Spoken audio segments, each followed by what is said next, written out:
Hey, what is up everybody? In today's video, I got myself here the Wii U Pro Controller. Now you're probably wondering, well, why should I care about the Wii U Pro Controller in the year 2025? Well, it's the story behind it that's interesting. So, a couple months ago, I actually made a video where I talked about how I got this Wii U Pro Controller over here for $40 at a gaming expo that was taking place. 40 bucks for this. And of course, I was willing to pay the $40 because I was under the belief that getting a Wii U Pro controller was going to be very difficult. And I just wanted to have one for the sake of having one since I never owned it. And I really thought that 40 bucks was the lowest I could possibly find it for before it um, would become harder and harder to find. And the Pro controller itself, uh, I've been told that up to that point that it was very comfortable, had a very long battery life,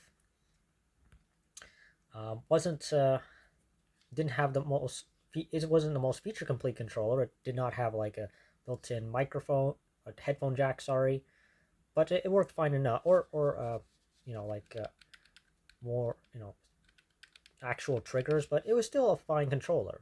And I bought it. I thought it was good, and I ended up hardly using it at all.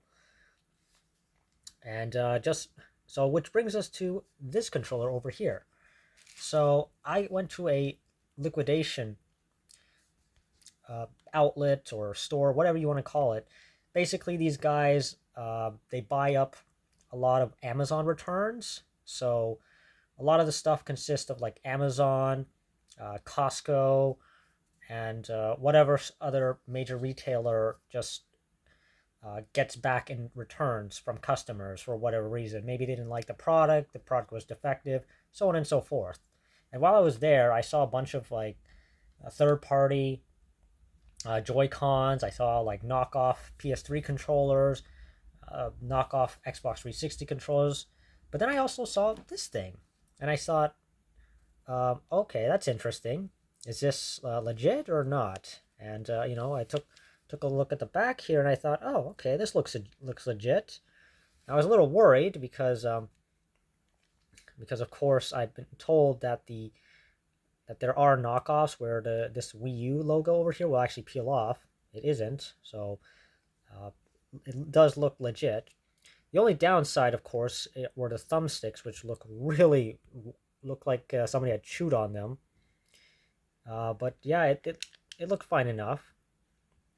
I took it home and I used it for a couple hours and to play Breath of the Wild on the Wii U here, and yeah, for the most part, it works. With one exception, the right thumbstick. So of course, as with most Mario controllers, you can like click in the thumbstick, and while I can very much click in the thumbstick for here on the left side, it does not work for this one at all, which is a bit unfortunate because this means I can't use like a certain feature of the game. Um, and the thumbstick, unfortunately, also when moving the camera, will actually get stuck.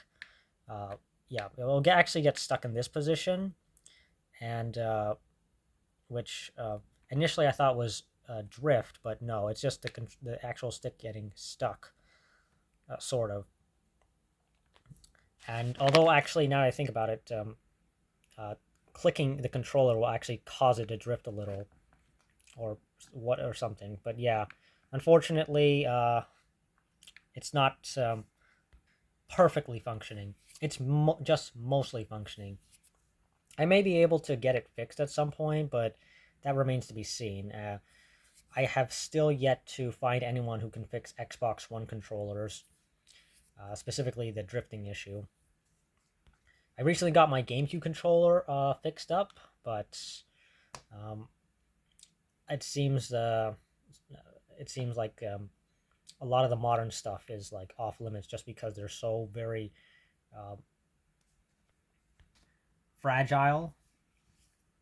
Um, Specifically, there's all these tiny little moving parts inside, or the parts themselves are just not built to last, like the old controllers, sadly. because of course they want you to buy a new one when your old one becomes defective, or charge you an arm and leg just to fix them. But yeah, so if I can just show you quickly what the problem is. Okay, so I'm in the game here, and normally if I click this, it's supposed to bring out the Sheikah slate, but it actually does nothing. Okay, yeah, okay, yeah, yeah. It does. It actually, yeah, it does nothing. But if I switch to my other controller, that actually works. All right, so here's my other controller. There we go. Brings out the. I can actually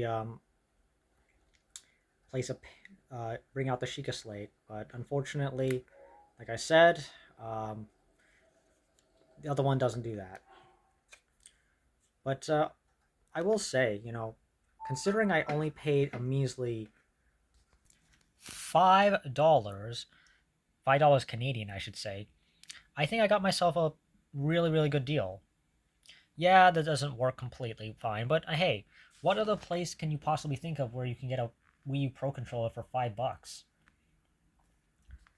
As things stand, I'll probably be able to use it for some games, like maybe Mario Kart, for instance, because I don't think you really need to use the right stick for that one that much at all. Um, as well as like other third-party. Actually, no, no. Any game that doesn't require me to like move around the camera or click in the stick, I should say, should be fine. And yeah, that's really all I gotta say here. I got a Wii U Pro controller, a seemingly first party one, for just $5, as opposed to this one, which I paid $40. But hey, I got two of them now, so that's nice. And that pretty much does it for this video, guys. If you like what you saw, as always, like, comment, and subscribe, and I will see you next time.